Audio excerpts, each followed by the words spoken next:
Wabarakatuh. Waalaikumsalam telah. Bismillahirrahmanirrahim. Alhamdulillahirabbil alamin wassalatu wassalamu ala asyrafil anbiya'i wa mursalin wa ala alihi wa sahbihi ajma'in. Raditu billahi rabba wa bil islami dina wa bi Muhammadin nabiyya wa rasulah. Mari sama-sama kita kembali memuji Allah Subhanahu wa taala yang telah memberikan karunia nikmat iman, kesehatan kepada kita hingga kita dapat melaksanakan ibadah Ramadan 1445 di penghujung Ramadan kali ini. Kemudian sahabat dakwah Muhammadiyah dimanapun Anda berada, pada hari ini kami kedatangan tamu spesial yang barangkali oleh warga Pesisir sudah sangat dikenal. Bagi para pendekar-pendekar hukum di Indonesia juga sudah sangat mengenal nama ini. Beliau adalah Dr. Monejer Nasution yang sehari-hari pernah satu periode di Komnas HAM dan saat ini masih bertugas sebagai Wakil Ketua Lembaga Perlindungan Saksi dan Korban Indonesia. Sahabat dakwah Muhammadiyah Nusantara, barangkali kita akan berbincang ringan-ringan saja dengan beliau. Kebetulan beliau sedang ada di Medan dan semoga perbincangan ini ada manfaatnya buat kita semua. Assalamualaikum Bang Monejer Nasution. Waalaikumsalam warahmatullahi wabarakatuh Bang Syed. Ini sedang di Medan ini ya? Alhamdulillah. Bisa tahu ada rangka apa di Medan? Ada beberapa sebetulnya tugas dalam konteks perlindungan saksi dan korban. Ya. Karena Medan ini, Sumatera Utara khususnya, itu satu di antara provinsi yang sebetulnya terbanyak permohonan perlindungan ke LPSK. Ada banyak sebab tentu ya. Ya. Tentu karena pertama bisa karena peristiwa kejahatannya memang banyak. Bisa juga karena kesadaran hukum masyarakatnya juga terbangun. Ya. Lalu ada sinergi antar aparat penegak hukum dengan kita sehingga peristiwa-peristiwa yang terjadi kemudian bisa tersambung dengan Jakarta. Ya. Itu yang kemudian menyebabkan permohonan di Sumatera Utara juga cukup tinggi. Kalau dibandingkan provinsi-provinsi lain, seperti apa tingginya permintaan perlindungan kepada LPSK ini? Sebelum ke situ Bang Saiful, mungkin sahabat dakwah Muhammadiyah juga kita perlu informasikan ulang bahwa paradigma baru hukum pidana kita ini kan tidak lagi menekankan hanya pada pelaku, pada terdakwa atau terpidana. Mereka memang harus diperlakukan secara adil, secara manusiawi, tidak boleh haknya dinistakan ya. Tapi sebetulnya juga hak korban itu juga harus dimuliakan, harus dihormati dan keadilan bagi mereka juga harus diciptakan. Ya. Nah karena itu kemudian Indonesia sebetulnya dalam peradaban hukumnya meskipun agak terlambat dibanding di dunia internasional. Ya. Kalau dunia internasional kan sejak tahun 48 dunia internasional kan sudah sepakat bahwa dalam proses peradilan pidana itu bukan hanya yang dipertimbangkan pelaku, hak-haknya harus dijaga, tapi juga keadilan bagi korban. Hanya di kita baru muncul, itu sebetulnya relatif baru ya, pasca reformasi ya. Bahkan sampai tahun 81 misalnya, 81 kenapa kita sebut 81? Karena ada Undang-Undang 8 tahun 81 tentang Kitab Undang-Undang Hukum Acara Pidana kita. Itu belum bicara soal perlindungan terhadap saksi dan korban. Korban itu tidak mendapat akses di sistem peradilan pidana kita. Baru reformasi atas desakan masyarakat sipil, pemerintah dan DPR sebagai pembuat undang-undang kan didorong untuk melahirkan undang-undang bagi perlindungan saksi dan korban. Karena itu muncullah Undang-Undang 13 tahun 2006 tentang perlindungan saksi dan korban yang kemudian 8 tahun diperbaharui menjadi Undang-Undang 31 tahun 2014. Di situ posisi saksi maupun korban itu mendapat posisi yang setara dengan pelaku di sistem peradilan pidana kita. Nah, kalau berangkat dari situ, maka usia sebutlah kehadiran negara melalui LPSK ini untuk melindungi saksi dan korban kan terbilang baru. Ya. Baru 15 tahun terakhir ini. Tetapi dari tahun ke tahun misalnya kesadaran masyarakat kita untuk, terutama ya, keberanian publik untuk melapor kalau mereka menjadi korban maupun melihat peristiwa pidana itu kemudian menjadi saksi, itu kan semakin hari semakin berkembang. Kalau di tahun-tahun awal yang meminta itu ratusan, bahkan 5 tahun terakhir misalnya itu masih ribuan. 2023 itu sudah 7.700 sekian permintaan permohonan untuk dilindungi. Itu bisa dilayani itu, Pak? Bisa kita layani karena sebetulnya di antara sekian banyak ini kan sebetulnya jenis program perlindungannya juga beda-beda. Ada yang memang kita lindungi secara fisik karena terancam jiwanya. Ada yang hak proseduralnya kita penuhi. Hak prosedural itu kalau ada karena dia saksi atau apa, kemudian dia mengalami proses hukum, kita kemudian mendampingi di setiap proses itu. Ada karena peristiwa itu dia sakit, negara harus mengobati, maka kita kerjasama dengan rumah sakit.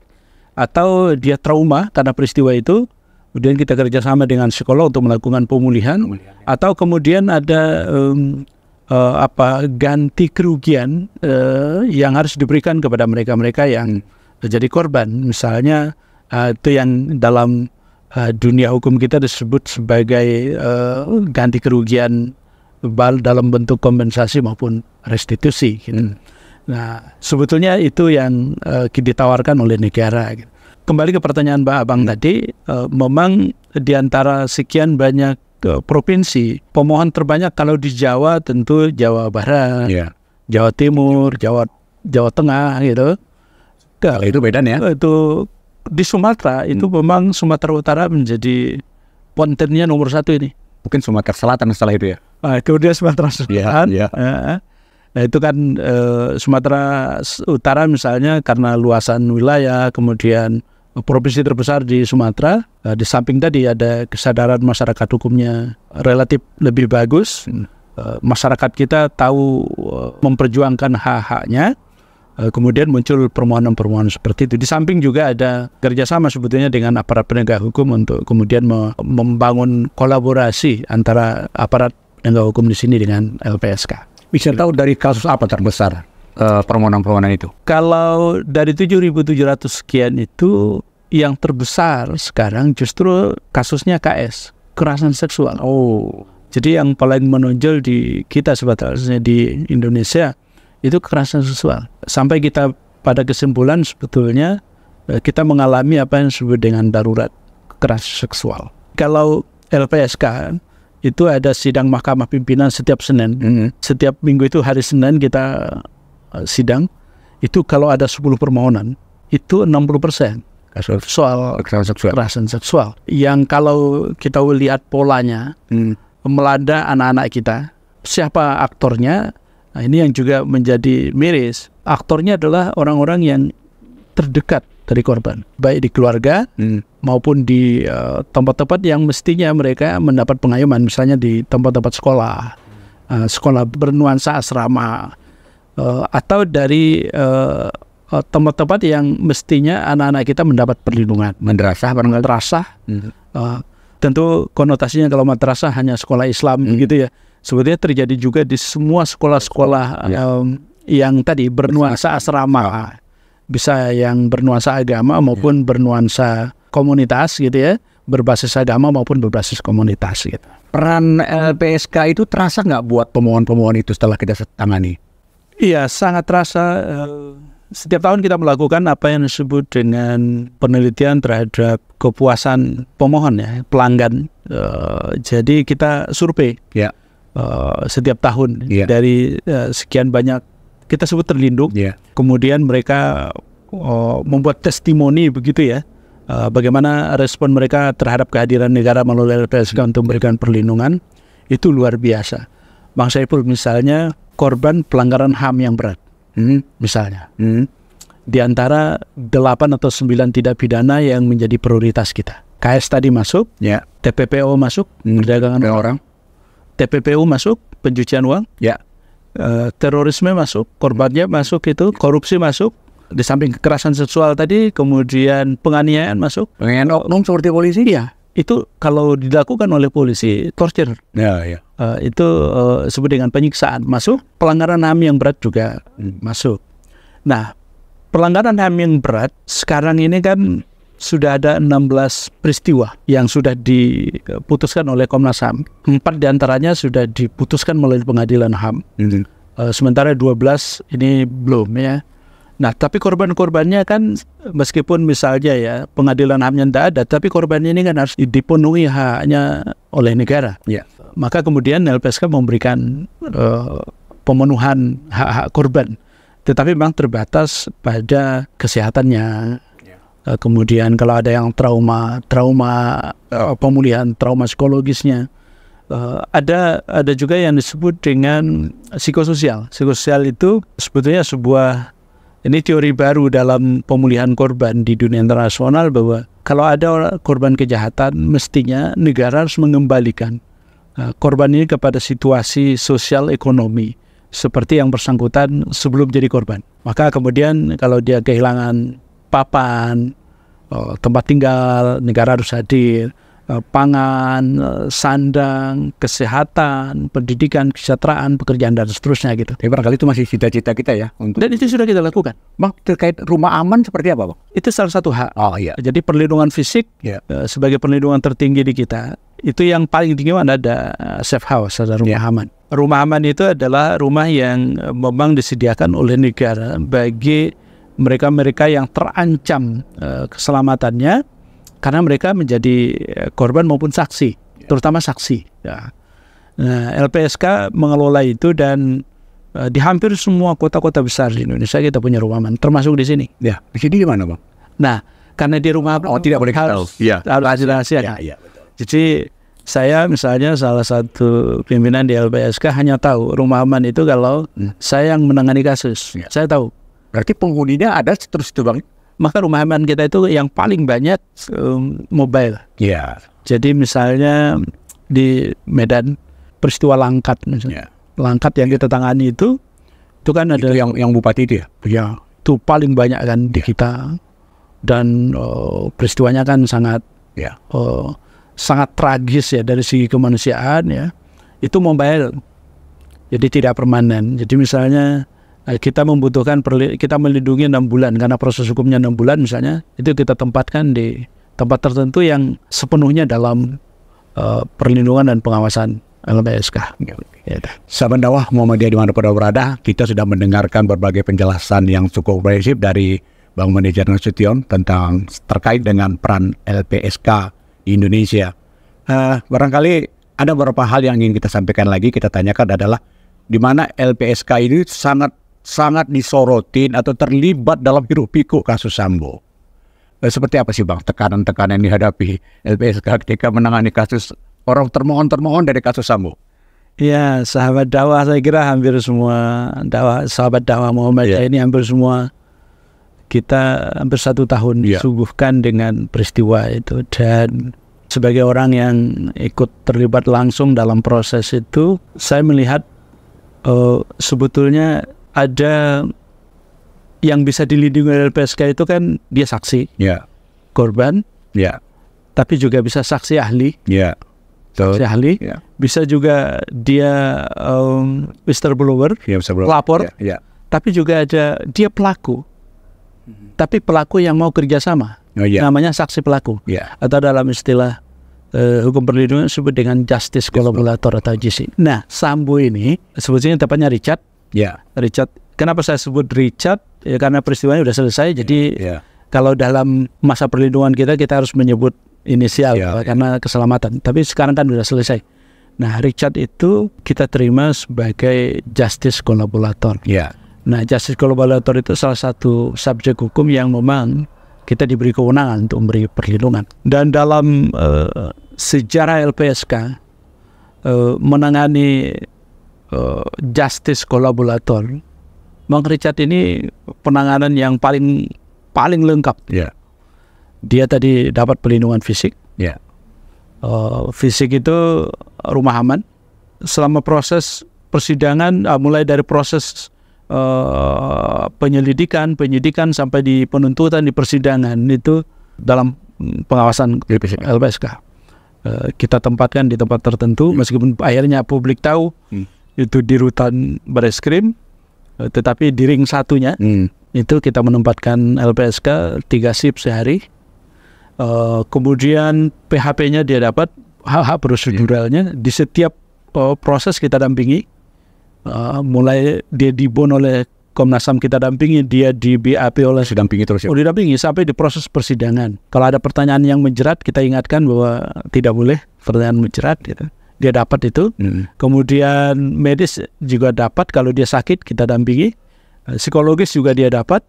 Kemudian perlindungan hukum dia dapat atas keterangan dia itu, dia tidak boleh dituntut. Kalaupun ada tuntutan harus diabaikan. Begitu pasal 10 Undang-Undang Perlindungan Saksi dan Korban. Tapi juga termasuk sebetulnya psikososial. Psikososial itu Bang Saiful, negara itu di samping tadi sandang pangan papan, termasuk spiritual. Spiritual karena Richard ini Kristen, non Kristiani, maka negara menyiapkan pendeta rohaniawan, penguatan, rohaniawan penguatan, di samping psikolog ya, karena kita paham psikologisnya, dia ini berada ini kalau dalam sistem kepangkatan di kepolisian adalah pangkat terendah, lalu kemudian berhadapan dengan Jenderal bintang 2. Itu kalau kita lihat ada 19 tangga jarak itu ya. Jadi jurangnya sangat jauh, relasi kuasanya sangat kuat. Nah, karena itu tidak mudah dia mengambil tanggung jawab itu. Ketika dia kemudian mengambil tanggung jawab sebagai GC, maka negara harus hadir betul. Itu yang kita dampingi mulai dari awal sampai itu paket akhir. komplit itu Bang. Komplit. Barangkali itu yang paling komplit yang pernah ditangani LPSK. Sepanjang sejarah LPSK 15 tahun menangani soal GC, Justice Collaborator, baru ini yang paling komplit. Meskipun tentu untuk jadi GC, karena sahabat dakwah Muhammadiyah mungkin di masyarakat kita ada yang pahamnya salah atau salah paham begitu ya, bahwa ini kenapa orang jahat kemudian dilindungi. Sebetulnya GC itu sejarahnya tahun 70-an itu ada peristiwa di Amerika misalnya, ketika otoritas hukum mengalami kebingungan menghadapi mafia. Jadi begitu ditangkap Bang Saiful, mafia di Amerika itu mau tutup mulut, nggak mau bicara siapa. Akhirnya akar persoalannya nggak pernah terungkap. Karena itu kemudian otoritas hukum Amerika itu membuat terobosan hukum, namanya Sumpah Omerta.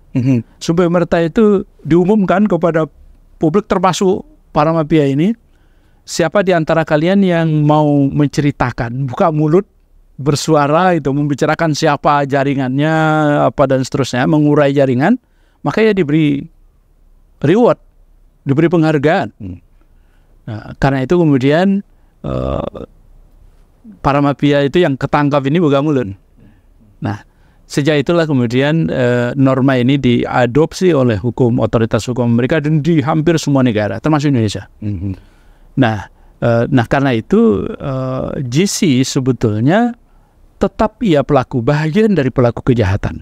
Richard itu tetap pelaku penembakan. Dia tetap pelaku kejahatan. Tetapi bedanya dengan Sambo, kalau dia ini ngaku salah dan kemudian dia berani minta maaf dan dia mau menyampaikan apa adanya bahwa dia sebetulnya melakukan itu bukan inisiatif sendiri, bukan dia diperintah, bukan. Jadi skenario awal itu kan tembak menembak. Kalau skenario tembak menembak ini kemudian berlangsung Bang Saiful dan sahabat dakwah Muhammadiyah, maka kita tahu ujungnya pasti SP3 kan. Berhenti. Pertanyaannya, kalau itu kemudian terjadi, keadilan bagi korban apa? Nah, karena skenario itu kemudian dibantah oleh skenario penembakan, bukan tembak menembak, tapi dia menembak memang, maka kemudian dia orang yang kita sebut sebagai pelaku yang mau kerjasama atau saksi pelaku kalau istilah ini, atau justice collaborator. Jadi sahabat dakwah mungkin kita bisa memberi kita pahami bahwa kita sedang tidak melindungi penjahat, tetapi ada orang yang melakukan kesalahan, tapi dia mau menebus kesalahan itu dengan mengungkap siapa pelaku utamanya gitu. Karena itu kita hargai. Nah, karena itu jangan salah paham juga sahabat dakwah bahwa oh ini orang salah nanti rame-rame ke LPSK minta perlindungan gitu. Enggak. Boleh semua orang minta perlindungan, tetapi dalam sejarah LPSK 15 tahun, Richard itu sebagai GC adalah orang yang ke-17 kita lindungi selama 15 tahun. Ya. Jadi artinya jadi GC itu tidak mudah. Tidak mudah. Tidak mudah gitu. Oke, sahabat dakwah Muhammadiyah, banyak hal nanti kita explore lagi. Apa syarat-syarat seorang terpermohon itu dapat diberikan haknya di LPSK? Kemudian seperti apa? Apakah LPSK ini sudah optimal atau masih perlu dilakukan penataan lagi? Kemudian seperti apa sih anggaran LPSK sebetulnya oleh negara? Nanti akan kita bahas pada segmen kedua.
Dimanapun Anda berada, tadi kita sudah mendengarkan cukup luas penjelasan Bangda Dr. Manager Nasution tentang peran LPSK dalam penegakan hukum di Indonesia.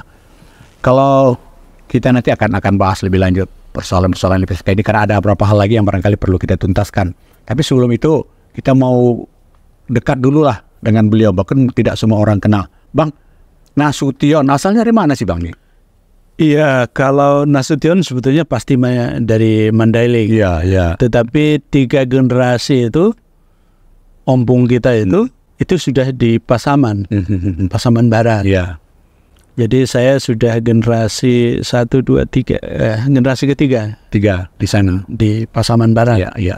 Cuma memang di Pasaman Barat itu usia 10 tahun, lalu kemudian merantau. Itu sama orang tua? Nah, sendiri. Sekolah. Wah, memang orang Pasaman ini memang petarung juga ini.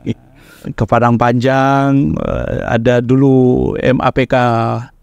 Umur 10 tahun ya? Enggak, itu sudah sudah aliyahnya ya. Iya, iya.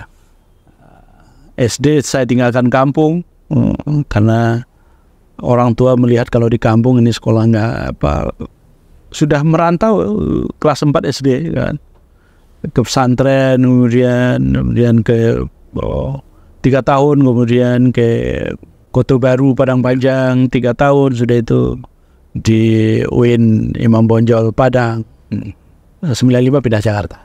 Sebagai Wakil Ketua Majelis Hukum dan HAM Pimpinan Pusat Muhammadiyah, bisa jelas seperti apa latar belakang kemuhammadiyahannya ini Bang? Bukan mu'alaf nih kan?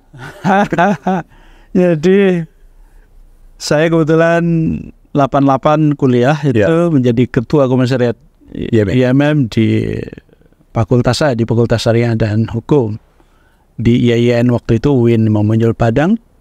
89 itu jadi Ketua Senat di Fakultas Syariah. 91 sampai 93 itu jadi Ketua Cabang IMM Kota Padang. Iya. Kemudian 93 itu sampai 95 jadi Ketua IMM Sumatera Barat. Iya. 95-97 itu Ketua DPP IMM. Ya. 2006 sampai 2010 di Ketua PP Pemuda Muhammadiyah, salah satu Ketua Pemuda Muhammadiyah, dan sebenarnya masuk periode kedua ini di Majelis Hukum dan HAM PP Muhammadiyah. Secara khusus oleh Pak Busro, oleh PP Muhammadiyah, diamanahi ini periode kedua ini. Jadi kita menangani 2 sektor kan, hukum dan HAM. Maka saya diminta untuk menghandle soal isu-isu HAM. Oke, sahabat dakwah Muhammadiyah, itu perkenalan kita lebih dalam tentang beliau, bukan siapa-siapa. Beliau sudah menjadi orang Muhammadiyah sejak kecil. Pasaman memang dikenal sebagai gudangnya tokoh-tokoh perserikatan. Sumatera Utara juga banyak orang Pasaman yang menjadi tokoh Muhammadiyah di sini, apalagi di Sumatera Barat. Ya. Bang Manajer Nasution, kami ingin lebih mendapat informasi lagi tentang apa sih syarat-syaratnya agar permohonan menjadi itu bisa disetujui atau mendapat persetujuan dari itu. Prinsipnya semua orang yang menjadi korban kejahatan di Indonesia atau orang yang menyaksikan kejahatan itu disebut dengan saksi, atau orang yang melaporkan kejahatan, atau orang yang dia bagian dari kejahatan tapi bukan pelaku utama, dan dia tahu pelaku utama, dia mau mengungkap si pelaku utamanya, bisa melapor, atau ahli. Ya, ahli yang menjadi saksi. Jadi dia karena keahliannya diminta jadi saksi. Sebetulnya semuanya ini punya hak yang sama untuk melapor atau memohon perlindungan ke negara melalui LPSK. Semua punya hak yang sama, tetapi memang setelah masuk tentu kita coba lihat persyaratannya terpenuhi apa tidak. Nah, persyaratan itu yang paling mudah untuk sahabat dakwah Muhammadiyah. Sebetulnya persyaratannya itu mudah untuk melapor, untuk mengajukan permohonan, kan dua saja. Secara formal ada identitas, bisa KTP, bisa identitas lain. Kedua ada surat permohonan. Nah, surat permohonan itu bisa di-download sekarang. Tinggal ngisi, template-nya sudah ada. Kalaupun nggak, bikin saja tertulis atau bisa gitu.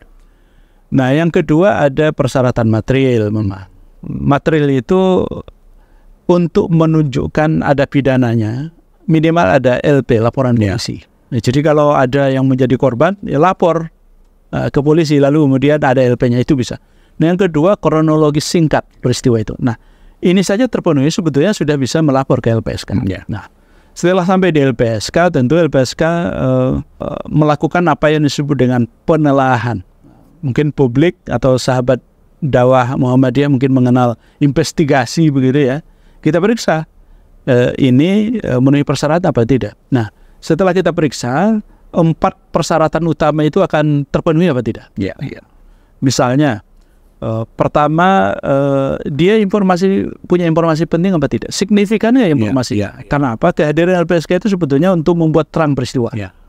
Jadi kalau dia sebagai saksi nggak punya informasi, ya nggak bisa dilindungi. Memang dia harus punya informasi yang signifikan. Dan itu kita wawancarai dulu. Kita wawancarai karena untuk memastikan dia punya informasi apa tidak. Karena itu kita lihat ini statusnya apa. Biasanya di sini akan kita periksa status. Apakah dia saksi, atau dia korban, atau dia GC, atau dia saksi ahli atau apa. Nah, yang kedua ada ancaman apa tidak. Itu dia. Ada ancaman itu ada 2 kategorinya Bang Saiful. Pertama, apa yang disebut dengan ancaman faktual. Jadi kalau faktual itu memang dia mengalami peristiwa itu, mengalami kekerasan. Tapi juga ada yang potensi ancaman. Misalnya ya, sahabat dakwah kita ini ada misalnya diintimidasi melalui WA. Itu bisa dibukti. Ada kan melalui media sosial misalnya. Atau ada intimidasi untuk mencabut laporan. Itu juga potensi ancaman. Nah, yang ketiga memang kita melakukan asesmen. Secara medis atau secara psikologis ada kebutuhan nggak. Nah, yang keempat itu rekam jejak. Rekam juga si pemohon.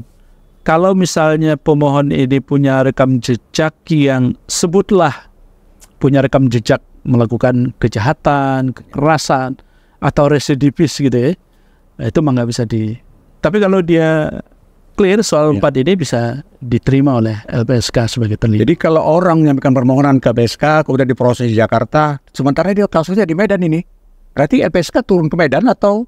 Iya, LPSK melakukan penelaahan dengan menerjunkan, kita mendatangi pemohon.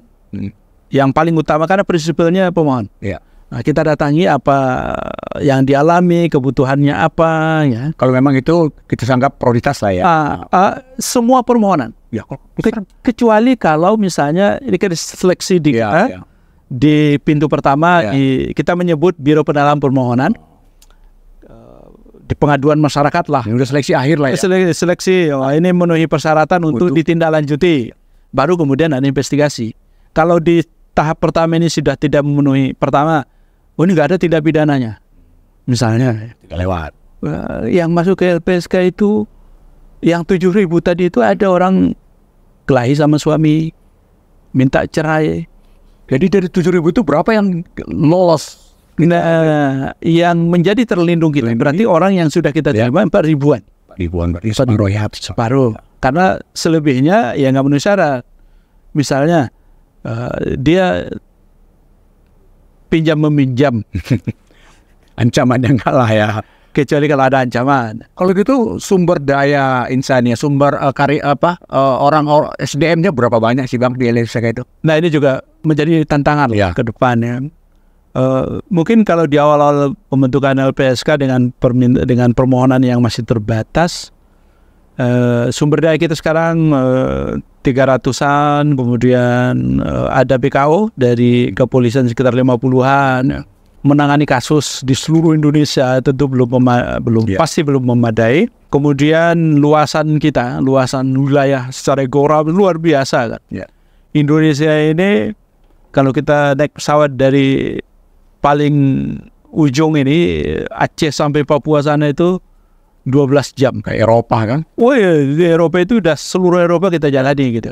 Nah, cuma ada di Jakarta kan. Sementara luasan daerahnya sebetul.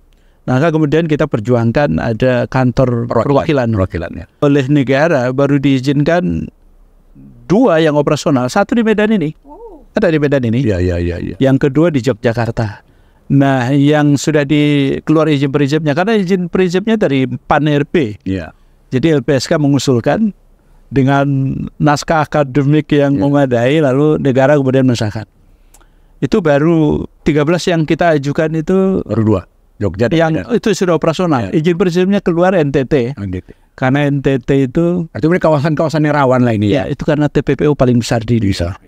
TPPO perdagangan orang ya.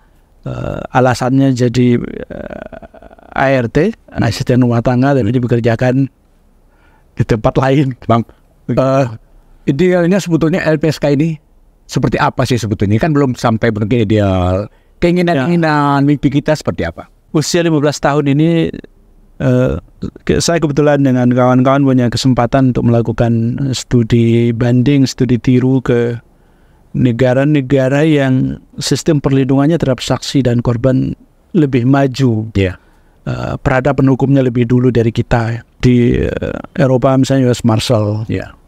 Di Amerika, di Eropa beberapa, tetapi di dunia internasional itu kan mereka fokus pada witness protection, pada perlindungan saksi, tidak pada victimnya. Indonesia hebat sekali. Negara yang maju saja hanya witnessnya, saksinya. Kita victimnya juga, saksi dan korban. Padahal sebenarnya filosofinya 2 ini berbeda. Termasuk ahlinya ya. Maksudnya kalau dunia internasional kan ahli ini yang dilindungi.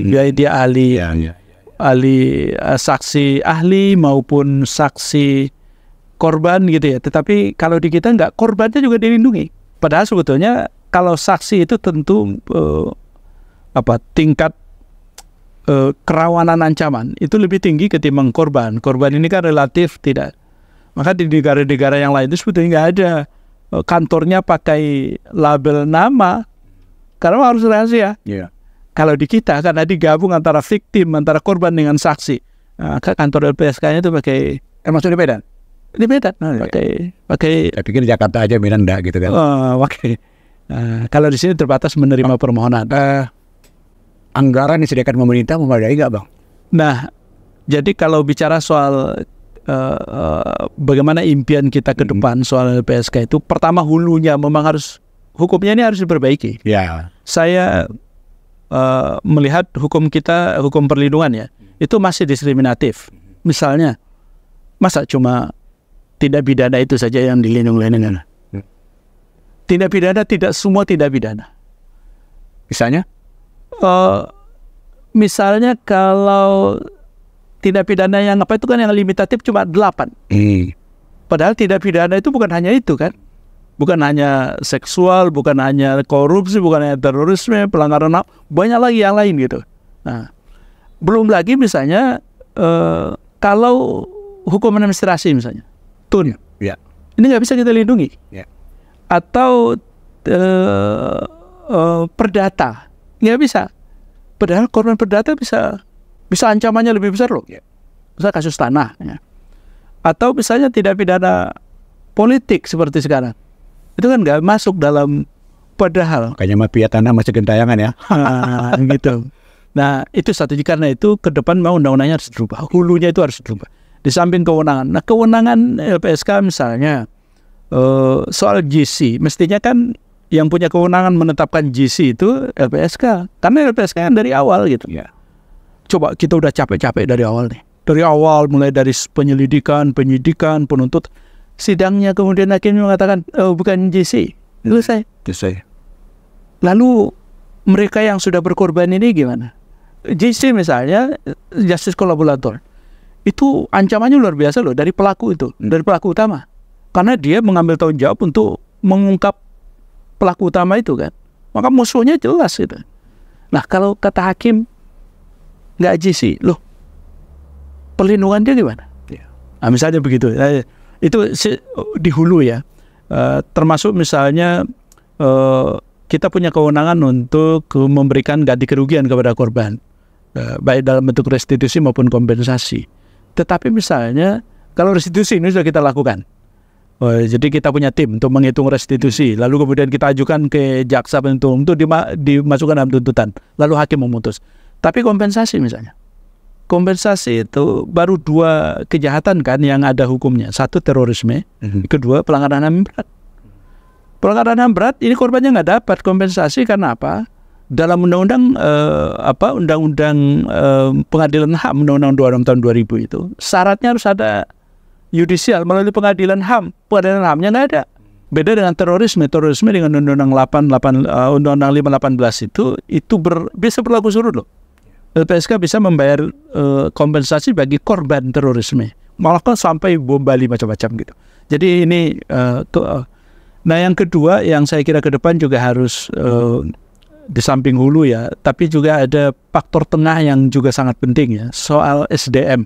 Melihat sedemikian banyak permohonan dari tahun ke tahun dengan SDM yang tersedia ini nggak apple to apple, nggak rasional, nggak rasio antara SDM kita dengan permohonan tuh.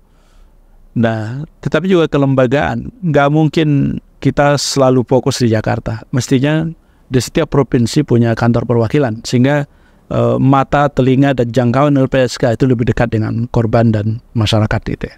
Nah, tetapi juga termasuk anggaran. Ya. Anggaran kita LPSK itu diantara sekian banyak lembaga HAM ya, mungkin kita termasuk besar ya. Tapi kalau dibandingkan dengan kebutuhan, jauh. Ideal ya. Kalau kita bandingkan misalnya dengan LPSK di negara lain, wah jauh sekali kita. Padahal sebetulnya harapannya ketika negara tidak hadir, ini Medan ini, berapa banyak orang dikeroyok, kata BPJS kami nggak tanggung. Sampai kepalanya di sini itu yang harus, tempurungnya itu harus dibuka itu. Kena begal itu ya? Iya, ada beberapa di sini. Kata BPJS kami nggak bisa nanggung. Kata pemerintah daerah kami nggak bisa nanggung. Kata BPJS dioper ke LPSK. Karena ada PP bahwa korban kejahatan itu tidak ditanggung oleh BPJS, tapi oleh LPSK. Kemudian gimana solusinya? Ini problem kita. Misalnya BPJS nggak nanggung, pemerintah daerah nggak mau nanggung karena katanya nggak ada anggaran, nggak ada akunnya. Ya. Lalu BPJS mengatakan itu bukan kewenangan. LPSK itu bisa memberikan pelayanan, termasuk membiayai begitu itu. Kalau anggaran LPSK. Iya, kalau yang bersangkutan jadi terlindung kita. Iya. Nah, problemnya ini orang belum mengajukan ke kita. Gimana kita mau memberikan? Gimana? Akhirnya problem kita sebetulnya kita menyadari kan warga negara nggak boleh dipimpong mestinya. Dia pergi ke BPJS, kata BPJS itu bukan tanggung jawab kami. Pemerintah daerah mengatakan itu bukan kewenangan kami, nggak ada dananya, nggak ada akunnya. Kemudian pergi ke LPSK, kata LPSK, loh Anda harus jadi terlindung dulu. Baru terlindung, kalau sudah kita terima baru bisa kita biayai. Ini problem. Ya.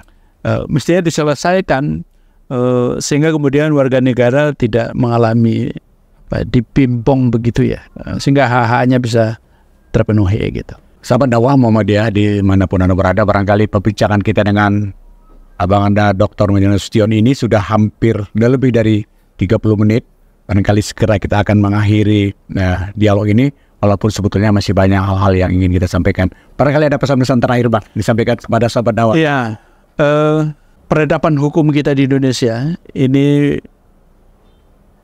masih jauh dari harapan kemerdekaan kita sebetulnya.